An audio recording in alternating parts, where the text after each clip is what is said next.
नमस्कार, स्वागत है आपका दिव्य हिमाचल टीवी में। मैं हूं वंशिता शर्मा। आइए हेडलाइंस के साथ शुरुआत करते हैं आज के न्यूज बुलेटिन की। सैलरी पर सीलिंग से भड़के डॉक्टर, हर महीने 19,000 रुपए का हो रहा नुकसान। अनुबंध कर्मचारियों की वेतन बढ़ोतरी का प्रस्ताव, सचिवालय पहुंची मसौदे की फाइल। सिरमौर में 2 फर्मों समेत कांगड़ा और हमीरपुर में 3 शराब ठेकेदारों के लाइसेंस निलंबित। राइडर में फंसे कर्मियों को नहीं मिली राहत, संघ का वादा सरकार से करेंगे बात। स्वास्थ्य विभाग के 462 कर्मचारी रेगुलर, 5 श्रेणियों के आदेश जारी। प्रदेश के 15,000 से ज्यादा गांवों की जमीन पर अब आसानी से मिल जाएगा मालिकाना हक।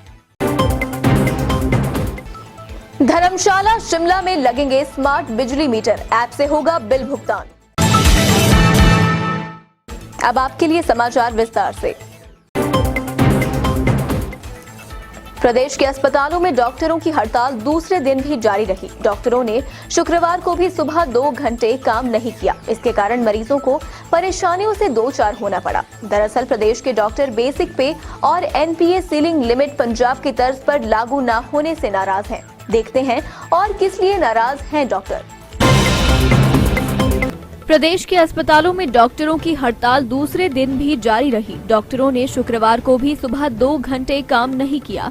इसके कारण मरीजों को परेशानियों से दो चार होना पड़ा। दरअसल प्रदेश के डॉक्टर बेसिक पे और एनपीए सीलिंग लिमिट पंजाब की तर्ज पर लागू न होने से नाराज हैं। नए पे कमीशन के मुताबिक सरकार डॉक्टरों के सीलिंग लिमिट को घटाकर प्रिंसिपल सेक्रेटरी के रैंक तक सीमित कर दिया है। इससे डॉक्टरों को 19,000 रुपए का नुकसान उठाना पड़ रहा है। Himachal Pradesh medical officer association के मुताबिक पंजाब पे कमीशन के मुताबिक डॉक्टरों के लिए 2,37,600 सीलिंग लिमिट तय की गई है, जबकि प्रदेश सरकार ने इसे घटाकर 2,18,600 कर दिया है। इससे डॉक्टरों को 19,000 रुपए का नुकसान उठाना पड़ रहा है। एसोसिएशन का अधिकारियों का कहना है कि प्रशासनिक अधिकारियों के लिए सरकार की ओर से कई तरह के भत्तों का प्रावधान किया गया है। समय समय पर इन अधिकारियों की प्रमोशन भी होती है। मेडिकल अधिकारियों के लिए ना तो भत्तों का कोई प्रावधान है, वहीं एक मेडिकल अधिकारी ब्लॉक मेडिकल ऑफिसर बनने में 20 साल तक का समय लग जाता है। इससे सीलिंग लिमिट को घटाना सही नहीं है।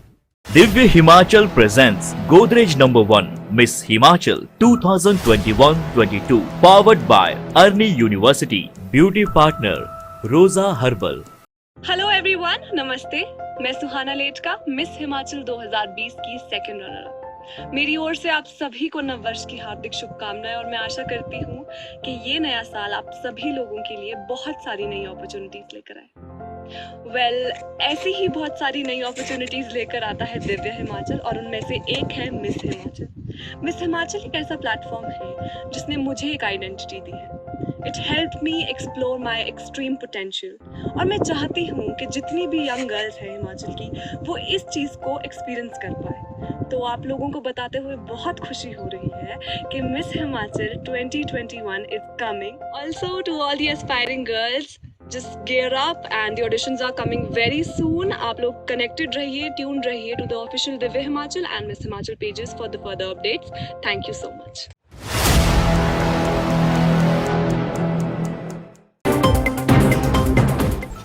प्रदेश भर में विकासात्मक प्रोजेक्ट में कार्यरत अनुबंध कर्मचारियों को दोहरी खुशी मिलने वाली है। चतुर्थ श्रेणी कर्मचारियों की सेवानिवृत्ति आयु बढ़ने के साथ ही अब तमाम अनुबंध कर्मचारियों के वेतन में भी बढ़ोतरी की संभावना है। देखिए ये विस्तृत रिपोर्ट। प्रदेश भर में विकासात्मक प्रोजेक्ट में कार्यरत अनुबंध कर्मचारियों को दोहरी खुशी मिलने वाली है। चतुर्थ श्रेणी कर्मचारियों की सेवानिवृत्ति आयु बढ़ने के साथ ही अब तमाम अनुबंध कर्मचारियों के वेतन में भी बढ़ोतरी की संभावना है। कर्मचारियों के वेतन में बढ़ोतरी को लेकर फाइल सचिवालय भेजी गई है। इसमें कर्मचारियों के वेतन में 10% तक बढ़ोतरी का प्रस्ताव तैयार किया गया है। पूरे प्रदेश में विश्व बैंक के माध्यम से चलाए जा रहे विभिन्न प्रोजेक्ट्स में ये कर्मचारी ड्यूटी दे रहे हैं। इनमें IDP, Japan Cooperation Agency, JICA और केएफडब्ल्यू में अनुबंध पर तैनात कर्मचारी शामिल हैं। अब प्रधान सचिव स्तर पर इन कर्मचारियों की मांगों पर विचार होना है और उसके बाद निर्णय होगा। हालांकि ये बेहद शुरुआती दौर है, लेकिन एक राहत की उम्मीद अनुबंध कर्मचारियों में जरूर नजर आने लगी है। इन कर्मचारियों को वेतन बढ़ोतरी में 10% का लाभ मिल सकता है। वन मंत्री राकेश पठानिया के समक्ष इन कर्मचारियों ने अपनी मांग उठाई थी। इसके बाद सिलसिलेवार 2 फैसले सामने आए हैं। इसमें पहला विषय चतुर्थ श्रेणी कर्मचारियों की आयु में बढ़ोतरी को लेकर है, जबकि दूसरा HPNRS के अनुबंध कर्मचारियों के वेतन बढ़ोतरी का विषय शामिल है। आबकारी एवं कराधान विभाग की टीम ने प्रदेश भर में ताबड़तोड़ दबिश दी है। इस अभियान में 2 फर्मों के लाइसेंस निलंबित किए गए हैं। दोनों फर्में NDPS अधिनियम के दायरे में काम कर रही थी और जांच के दौरान इनके काम में अनियमितता पाई गई है। दोनों फर्में सिरमौर जिला में हैं। विभाग की टीम ने इसके अलावा हमीरपुर और कांगड़ा में भी 3 ठेकेदारों के लाइसेंस निलंबित किए हैं। आबकारी एवं कराधान विभाग की टीम ने प्रदेश भर में ताबड़तोड़ दबिश दी है। इस अभियान में 2 फर्मों के लाइसेंस निलंबित कर दिए गए हैं। दोनों फर्में NDPS अधिनियम के दायरे में काम कर रही थी और जांच के दौरान इनके काम में अनियमितता पाई गई है। दोनों फर्में सिरमौर जिला में हैं। विभाग की टीम ने इसके अलावा हमीरपुर और कांगड़ा में भी 3 ठेकेदारों के लाइसेंस निलंबित कर दिए हैं। विभाग ने हमीरपुर में 2 लाइसेंस धारकों की अवैध शराब के कारोबार में संलिप्तता पाई है। जांच के दौरान दोनों के लाइसेंस निलंबित कर दिए गए हैं। इन दोनों की दुकानों पर विभाग की टीम ने दबिश दी थी और रिकॉर्ड जांच में कारोबारियों की अवैध शराब में संलिप्तता सामने आई। इसके बाद ये कदम उठाया गया। विभाग की टीम ने कांगड़ा में भी एक दुकान का निरीक्षण किया है। इस दुकान में अवैध शराब मिलने पर लाइसेंसी की दुकान को सील किया गया है। इस संदर्भ में नियमानुसार आगामी कार्रवाई की जा रही है। राज्य आयुक्त आबकारी एवं कराधान यूनुस ने बताया कि सभी मामलों में NDPS अधिनियम के अंतर्गत अनियमितताओं के चलते लाइसेंस निलंबित किया गया है। पे कमीशन का तीसरा विकल्प दिए जाने के बावजूद अभी तक कर्मचारियों को 2 साल के राइडर की राहत नहीं मिली है। कर्मचारी मांग कर रहे हैं कि उन्हें वर्ष 2012 से इसमें राहत दिलाई जाए।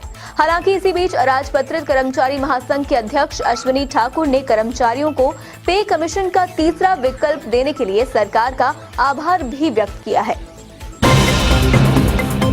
अराजपत्रित कर्मचारी महासंघ के अध्यक्ष अश्विनी ठाकुर ने कर्मचारियों को पे कमीशन का तीसरा विकल्प देने के लिए आभार व्यक्त किया है। उन्होंने कहा कि सीएम ने कर्मचारियों की मांग को सुना और इस पर आदेश जारी करवाए।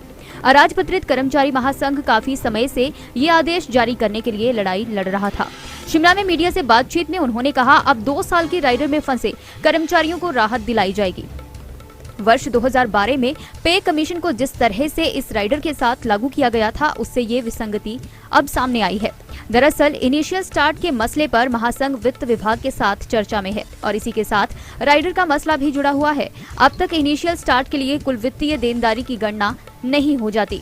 राइडर पर बात करना मुश्किल है, इसलिए वित्त विभाग के साथ चर्चा जारी है। उन्होंने कहा कि इससे पहले वरिष्ठ सहायक के लिए 10 साल की अवधि को कम कर 7 साल करवाया गया। वर्षों पुरानी इस मांग को भी मुख्यमंत्री जयराम ठाकुर ने हल किया।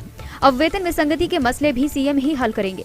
उन्होंने कहा, जहां तक डॉक्टरों का सवाल है तो इनकी हड़ताल जिस वजह से है वह अराजपत्रित कर्मचारी महासंघ के तहत नहीं आती। 1970 से आज तक देखिए वो ऐतिहासिक कार्य और 3 साल वरिष्ठ सहायक की पात्रता के लिए जो 3 साल घटाया 10 से 7 किया, वो भी आदरणीय जयराम ठाकुर जी की अध्यक्षता में हुआ। तो इसलिए बहुत बड़े बड़े कार्य हुए कर्मचारी हित के लिए। जो बचे हैं कार्य उसके लिए हम प्रयासरत है। जाना तो हमें स्टेप वाइज पड़ेगा। और बहुत सारे साथी ये भी मैसेज लिखते रहते हैं कि हमारा नहीं हुआ, हमारा नहीं हुआ। व्यक्तिगत तो भाई हम नहीं पहुंच पाएंगे। हम साफ कहना चाहते हैं, हाँ, जो हमारी जिम्मेदारी है, जो हमें जिम्मेदारी दी है राज्यों के कर्मचारियों ने, राज्य सरकार ने, हम मिलजुल के वार्तालाप कर रहे हैं और स्टेप वाइज हर संभव हम प्रयास करेंगे कि हर समस्या का हम समाधान कर सके। आज स्वास्थ्य कर्मचारियों के लिए एक बड़ी खुशखबरी आई है। स्वास्थ्य विभाग के तहत आने वाले 462 कर्मचारी नियमित हुए हैं। स्वास्थ्य विभाग की ओर से इन कर्मचारियों के नियमितीकरण के आदेश जारी कर दिए गए हैं। स्वास्थ्य विभाग के तहत आने वाले 462 कर्मचारी नियमित हुए हैं। स्वास्थ्य विभाग की तरफ से इन कर्मचारियों के नियमितीकरण के आदेश जारी कर दिए गए हैं। जारी आदेशों के अनुसार 5 श्रेणियों के कर्मचारियों को नियमित किया गया है। इनमें 53 कर्मचारी medical laboratory technician grade 2, 71 lab assistant, 8 ophthalmic officer, 26 operation theatre officer और 304 फार्मासिस्ट शामिल है। कर्मचारी विभाग की वेबसाइट पर इन आदेशों को देख सकते हैं। स्वास्थ्य विभाग के अधिकारियों का कहना है कि विभाग बाकी बची श्रेणियों के कर्मचारियों को नियमित करने के आदेश जल्द जारी कर देगा। बताया जा रहा है बाकी बची श्रेणियों के कर्मचारियों की जिलों से विभाग के पास अभी सूचना आ चुकी है। अब स्क्रीनिंग कमेटी की तरफ से 2 साल का कार्यकाल पूरा कर चुके कर्मचारियों की स्क्रीनिंग की जा रही है। सोमवार तक बाकी बची श्रेणियों के कर्मचारियों के नियमितीकरण की अधिसूचना जारी कर दी जाएगी। हिमाचल के 15,495 गांव में डाल डोरा प्रॉपर्टी का मालिकाना हक ग्रामीणों को मिलेगा। इसमें कब्जा को सुप्रीम माना जाएगा। इसी कब्जे के आधार पर मालिकाना हक लोगों को मिलेगा। इसमें पहली बार डिमार्केशन के लिए ड्रोन की मदद ली जाएगी। राज्य सरकार ने शुक्रवार को आबादी देह अधिकार अभिलेख अधिनियम 2021 की अधिसूचना जारी कर दी है। ये विधेयक विधानसभा के शीतकालीन सत्र में पारित किया गया है। अब अधिसूचना जारी होने के साथ ही ये पूरे प्रदेश में लागू हो गया है। हिमाचल के 15,495 गांव में लाल डोरा प्रॉपर्टी का मालिकाना हक ग्रामीणों को मिलेगा। इसमें कब्जा को सुप्रीम माना जाएगा। इसी कब्जे के आधार पर मालिकाना हक लोगों को मिलेगा। इसमें पहली बार डिमार्केशन के लिए ड्रोन की मदद ली जाएगी। राज्य सरकार ने शुक्रवार को आबादी देह अधिकार अभिलेख अधिनियम 2021 की अधिसूचना जारी कर दी। ये विधेयक विधानसभा के शीतकालीन सत्र में पारित किया गया है। अब अधिसूचना जारी होने के साथ ही ये पूरे प्रदेश में लागू हो गया है। भारत सरकार की स्वामित्व योजना के तहत ये सब किया जा रहा है। वर्तमान में राजस्व रिकॉर्ड में गांव की आबादी वाले क्षेत्र को आबादी देह एरिया रिकॉर्ड किया जाता है। इसे सेटलमेंट के समय लाल लकीर में दर्शाया जाता है। इस क्षेत्र का ना तो डिमार्केशन होता है ना ही पार्टीशन। जिसका कब्जा है वो इस जमीन को प्रयोग करते हैं। ऐसी जमीन को लाल डोरा प्रॉपर्टी भी कहते हैं। अब ऐसी जमीन का व्यक्ति विशेष को टाइटल देना है ताकि इस जमीन का राजस्व मामला आना शुरू हो जाए और लोग इस जमीन का उपयोग बैंक लोन या अन्य उपयोग में कर सकें। इससे ये कब्जाधारियों की मिल्कियत हो जाएगी और ये इसके मालिक बन जाएंगे। इसके बाद लैंड रेवेन्यू एक्ट के सेक्शन 5 में रेवेन्यू मामला भी ले सकते हैं। स्मार्ट सिटी शिमला और धर्मशाला में अब बिजली उपभोक्ता ऐप के माध्यम से बिल का भुगतान कर पाएंगे। 1.5 लाख मीटर लगाने का लक्ष्य बिजली बोर्ड ने तय किया है। इनमें से अब तक 58,000 मीटर दोनों शहरों में लगाए जा चुके हैं। बिजली बोर्ड आगामी 1 सप्ताह में ऐप को लॉन्च करेगा और उपभोक्ताओं को मोबाइल ऐप मुहैया करवा दी जाएगी। देखें ये hi tech news. Smart city Shimla और धर्मशाला में अब बिजली उपभोक्ता ऐप के माध्यम से बिल का भुगतान कर पाएंगे। 1.5 लाख मीटर लगाने का लक्ष्य बिजली बोर्ड ने तय किया है। इनमें से अब तक 58,000 स्मार्ट मीटर दोनों शहरों में लगाए जा चुके हैं। बिजली बोर्ड आगामी 1 सप्ताह में ऐप लॉन्च करेगा और उपभोक्ताओं को मोबाइल ऐप मुहैया करवा दी जाएगी। उपभोक्ता अपनी आईडी से ऐप को लॉगिन कर पाएंगे। तमाम बिल पंजीकृत मोबाइल नंबर से ही भेजे जा सकेंगे। उपभोक्ता को ये तय करना होगा कि उसका मोबाइल नंबर अपडेट किया गया हो ताकि ऐप में लॉगिन करते समय उसे किसी तरह की परेशानी ना हो। 1 से ज्यादा कंज्यूमर आईडी भी ऐप के साथ जुड़ पाएंगी, यानी घर से 1 से ज्यादा मीटर हैं तो भी ऐप के माध्यम से उनका भुगतान किया जा सकेगा। उपभोक्ताओं को एक ही मोबाइल नंबर सभी कंज्यूमर आईडी के साथ जोड़ना होगा और इस नंबर के अपडेट होने के अलग अलग आईडी एक ही खाते से जुड़ जाएंगी। ऐप के माध्यम से उपभोक्ता अपनी बिजली की जांच, विद्युत शक्ति की गुणवत्ता, बिजली बिल का भुगतान, बिजली बिल के भुगतान का पुराना रिकॉर्ड सहित बिजली के बिल भुगतान का भी पुराना रिकॉर्ड रख पाएंगे। और अब चलते चलते 20 दिन बाद सैलानियों के लिए खुली अटल टनल। एडवांस बुकिंग के बाद ही लाहुल घाटी में प्रवेश कर पाएंगे सैलानी।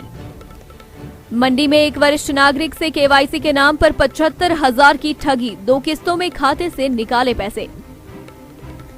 हमीरपुर में 13 शराब के ठेके सील, आबकारी विभाग की कार्रवाई से ठेकेदारों में हड़कंप, 2 को नोटिस। बरमाणा में एचआरटीसी बस में सवार युवक से पकड़ी 1.25 किलो चरस, कैंची मोड़ पर नाके के दौरान पुलिस ने दबोचा। आज के न्यूज बुलेटिन में बस इतना ही। बने रहिए दिव्य हिमाचल टीवी के साथ और जरूर देखें 9 बजे शिमला से हमारा विशेष लाइव।